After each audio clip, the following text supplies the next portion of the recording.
Hi guys, this is Tablet-News.com and we're here finally in 2025 with a brand new review. The tablet may seem familiar to you. It's Huawei MatePad Pro 13.2 PaperMatte. PaperMatte is a protection, anti-glare protection, meaning that no matter how many sources of light you have around you, including the sun, you'll have zero problems with reflections.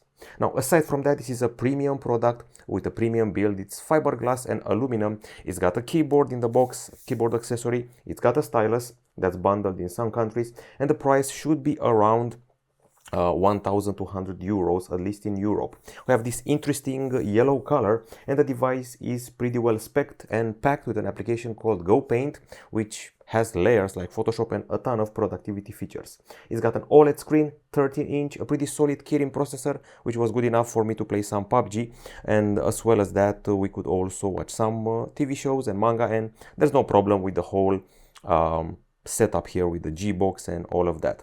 Okay, now getting past that, it has Harmony OS on board, just so you know, and let's get straight to it. So, the device measures just 5.5 millimeters in thickness. It involves aluminum, fiberglass, and it's resilient to fingerprints and scratches. It reminds me a bit of its predecessor, just so you know. The matte finishing involves a panel made of fiberglass at the backside, which is very resilient to scratches. The whole thing measures, as I said before, 5.5 millimeters in thickness, and the weight is also very low. It's 580 grams, which once again is very low for a tablet of this screen size. Your hands will not be tired even when holding it with a single hand or holding it with two hands. We have a very narrow screen. I'm talking about a 94% screen to body ratio. And well, aside from that, I think it's time to also discuss the accessories. But before that, I have to mention that the frame is made of magnesium alloy. So once again, very resilient and doesn't draw fingerprints. Now, allow me to introduce the accessories. First of all, let's start with the stylus, which attaches magnetically here at the top side and charges. Is the Huawei M-Pencil 3. It's not in the box, but it's bundled by Huawei in some countries. It lets you write or whatever you want, draw. Then we have the keyboard, which attaches magnetically as well and makes it into sort of a laptop. It's got a very short travel, and I love that because as a journalist I like to type very fast. And then we got this back protection, which actually has to be overlapped here. Let's remove this and actually put this here and do this. Maybe just do this and this.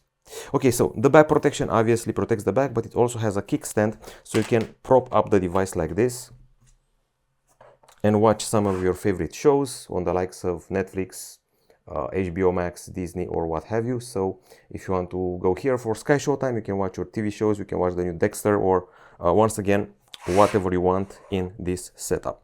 As I said before, the keyboard is very comfy and provides a laptop-like experience. Seeing how big the diagonal is, it can fight, for example, I've recently tested an Acer laptop which had a 13-inch screen. There are also the MacBook Airs with a smaller screen, so definitely a rival for laptops, and very short travel here, allowing you to type pretty fast.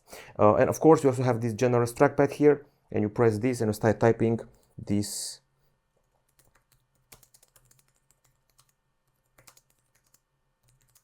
Very good accuracy in spite of the short travel. This is the review you have been expecting. Okay, enough about the accessories, enough about the design. Let's talk about the screen. Okay, so we're dealing here with a pretty generous screen with a 144 Hz refresh rate, which is good enough for gaming. It's a 13.2-inch screen which mimics the texture of a sheet of paper. It's a flexible OLED PaperMatte panel with a 2.8K resolution. It shows 1 billion colors and protects your eyes with special features. We've got a bright screen panel here with wide view angles, as you can see for yourself. Once again, it's an OLED, so vivid colors, but you also have a YouTube app here to showcase the quality of the screen. Deep blacks, excellent behavior in the sunlight, and obviously you didn't expect this, but it's the brightest tablet I've ever tested. It also doesn't tire your eyes in spite of being an OLED with very vivid colors. This is what we achieved: 104,008 lux. Excuse me, 1,408 lux units, which is superior to the MatePad Pro 13.2, Galaxy Tabs, all the Galaxy Tabs we tested, and Xiaomi tablets we've tested as well. So, brightest screen on a tablet so far. Once again, they have implemented special settings for the screen here and rather here related to brightness, dark mode, eye comfort, which is very important. You can enable it anytime you want. Ebook mode, text size, display size. You also have the sleep mode, which I should increase. And you also have color settings, natural tonality, and also color mode, which we've seen on Huawei phones before. Smart resolution and smart refresh rate. So that's pretty much it. Screen-wise, now the stylus I showed you before supports 16,384 levels of pressure, but more about that in the software area. Now let's talk about the innards of the tablet. If you go here, you're going to find at some place information about the slate. It runs on Harmony OS and has 12 gigs of RAM and 512 gigabytes storage.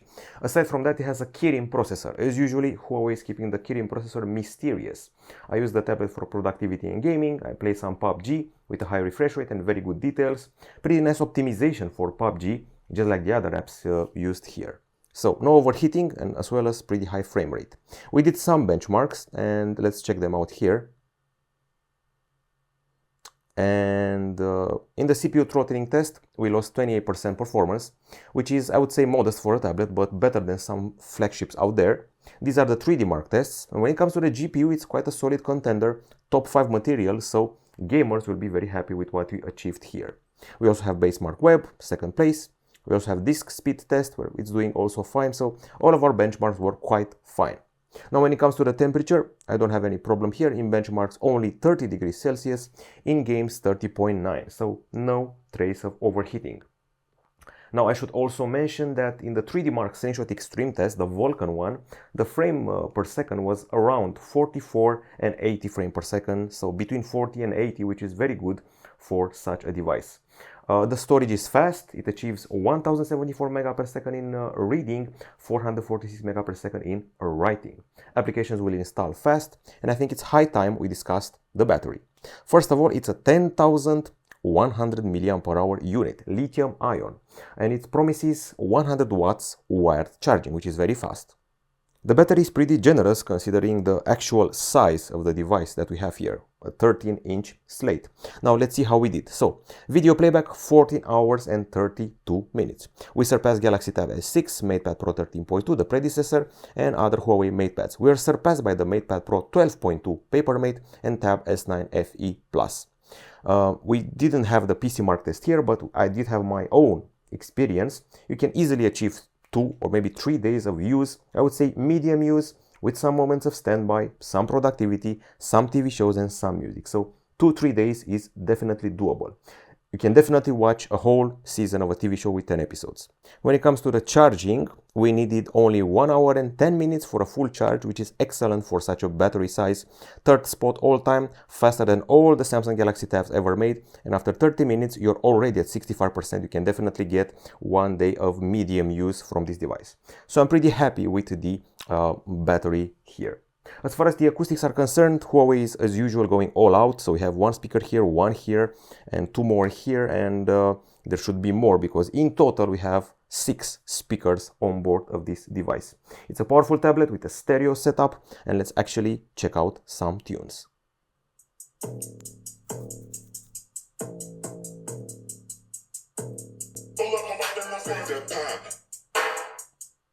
A surprising bass. And I know that the body vibrates a bit, but there's no distortion, the sound is very clear, and the voices are very prominent when watching TV shows. Excellent in gaming. I would say that the volume is too much. You can turn it down in a TV show or a game. Once again, surprisingly good bass. We also have some figures related to the acoustics test. So we go here, volume power, 91.5 decibels at the top, 91.9 decibels at the bottom. They're very well balanced. Usually the speakers aren't equals when it comes to this volume. It's on the 7th spot here and the 5th spot here, above the predecessor, above the Galaxy Tab S7, and I'm sure it surpassed most of the Samsung tablets, if not all. Now let's see the results of the acoustics test. So we go here, volume power. We achieved 91.5 decibels at the top and 91.9 decibels at the bottom, which means that the sound is very well balanced. We beat quite a few Galaxy Tab S tablets, if not all of them, and most Xiaomi tablets volume-wise. This is an acoustic sample test. When it comes to gaming, 97.6 decibels is not as close as some of the Galaxy Tab S10, like the Tab S10 Ultra, which is louder in games, but still pretty loud as I experienced before. And now, even though I am against using cameras on tablets, this one has a very solid set of cameras. So let's see what we're dealing with here. First of all, we have a pretty solid back camera setup here. We even have a flash, we even have AI.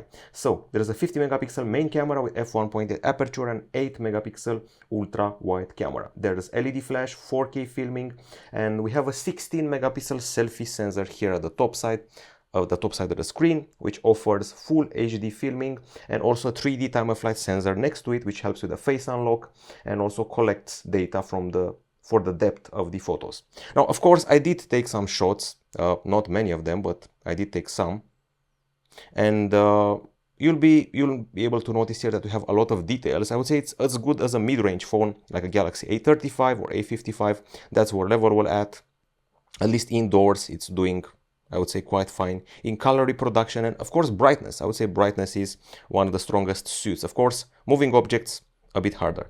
And selfies are actually better than most tablets, which means that we'll have excellent calls on Zoom, Skype, and so forth. I won't insist too much on the tablet, but I will insist on the follow cam feature, which tracks your face when using the camera and places you in the center of the frame. Important for video calls. You even have digital zoom for this camera, 10x, even a night mode, and even a portrait mode.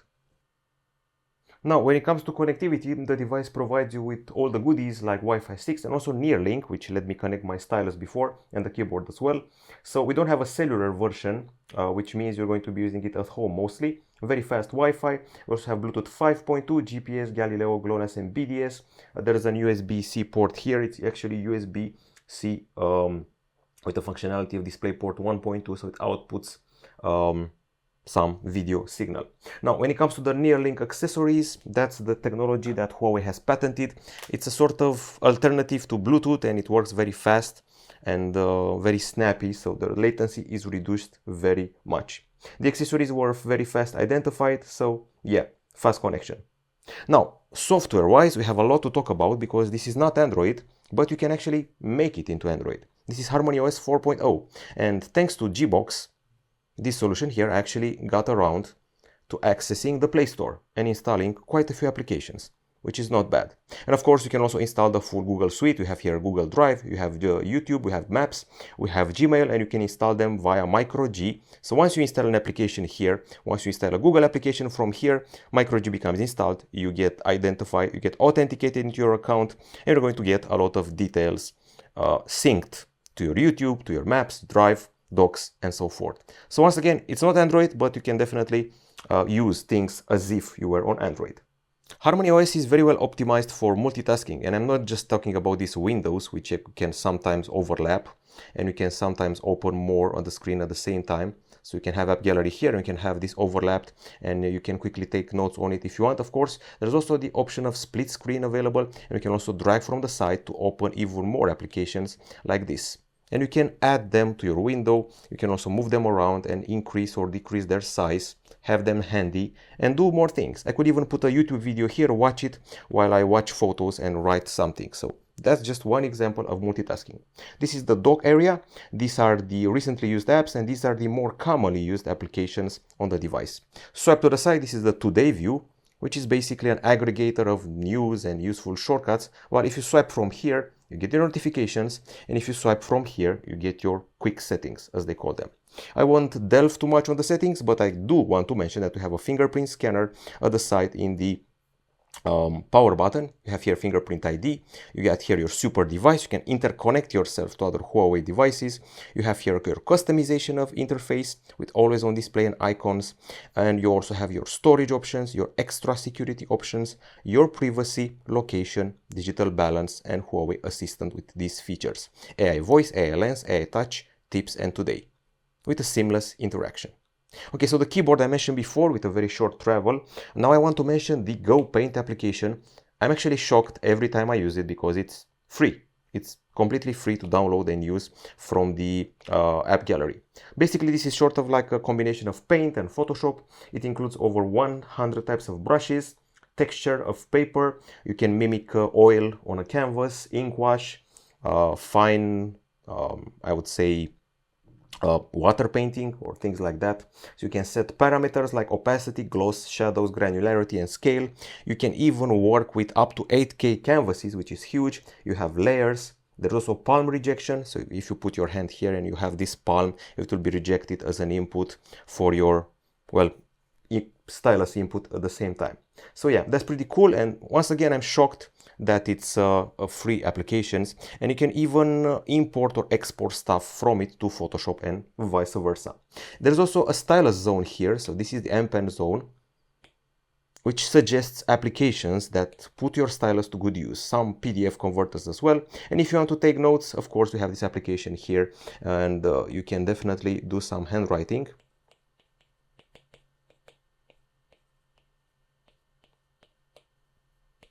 This is my ugly hand.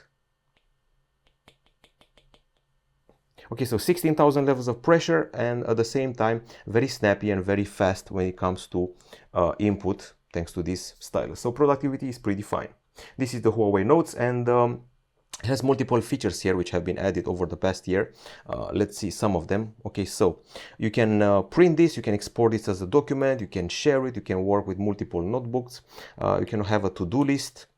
And there should also be some handwrite correcting. Here you have a books application as well, you have the petal clip, you have my Huawei, Huawei Health, and of course an optimizer to keep the resources in check. Now I want to get back to notes for a bit because it has some other cool features. Aside from this, you can also add files like documents, audio, video, and more. There's something here called split screen. Of course, you can split screen and see two documents at the same time. But aside from that, you can also add something called note replay. You can replay notes at the same time with the sound recording, which is very useful for the students. So that's pretty cool. You can hear what the teacher was saying during the class, and at the same time you can also see what you've written, what he was saying, or he or she was saying that. So that's a cool feature for the students.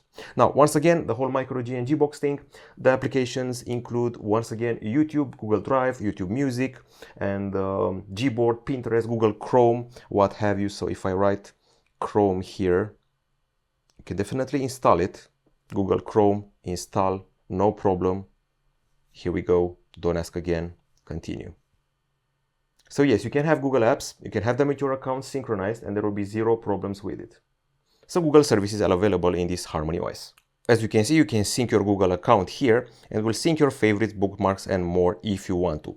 Now, when everything's said and done, I think we have reached the end of this review here, and I actually want to go into GoPaint a bit to have more fun while I'm talking to you about what's happening here. So all the pros and cons, as usual, will appear at the end of the review. Now, I want to see you, to show you these canvases that you're working with here. We have watercolor, we have ink wash, we have 4K or even 8K with multiple layers to work with, and here you can see the brushes. Okay, so verdict, the pros: a premium, light and slim design, a superb screen, extra bright, anti-reflection, PaperMatte, very powerful hardware for this device here. The Kirin processor was able to run PUBG and Call of Duty Mobile without a hassle and do multitasking. We have an attractive bundle with a stylus and keyboard, at least in my country, and Harmony OS is very well optimized for multitasking needs and as well as some interaction with the previous Android applications. Excellent sound from the 6 speakers, a lot of bass, no distortion, very fast charge, and of course near-link connectivity for zero or reduced latency. Now, when it comes to the cons, I would say that there are no options of cellular versions for this tablet like 4G or 5G. There's no microSD card slot, and the price was rather large when it debuted. So I would say that's about it. I don't have other complaints. Maybe the fact that they were kind of limited when it comes to the applications from the Huawei App Gallery. I'm talking about productivity applications and drawing, but you get your definitely you get your full from the GoPaint application. So not many drawbacks, to be honest here. The screen is obviously the selling point, brightest screen on a tablet ever tested. So Huawei actually delivers a laptop replacement, considering the whole 13-inch laptop thing, a very skinny tablet with quite a bit of battery life, excellent speakers and the brightest screen on the market, and at the same time it will not tire your eyes. Plus it has a competent stylus for note-taking, and the students can replay notes together with the audio from their classes. It's good for the business environment, for work, for studies, for art, for architects and content creators which rely on their creativity with their hands when it comes to drawing. That's about it. This is the Huawei MatePad Pro 13.2 PaperMatte 2025 edition. For a full review here at Tablet-News.com. Goodbye.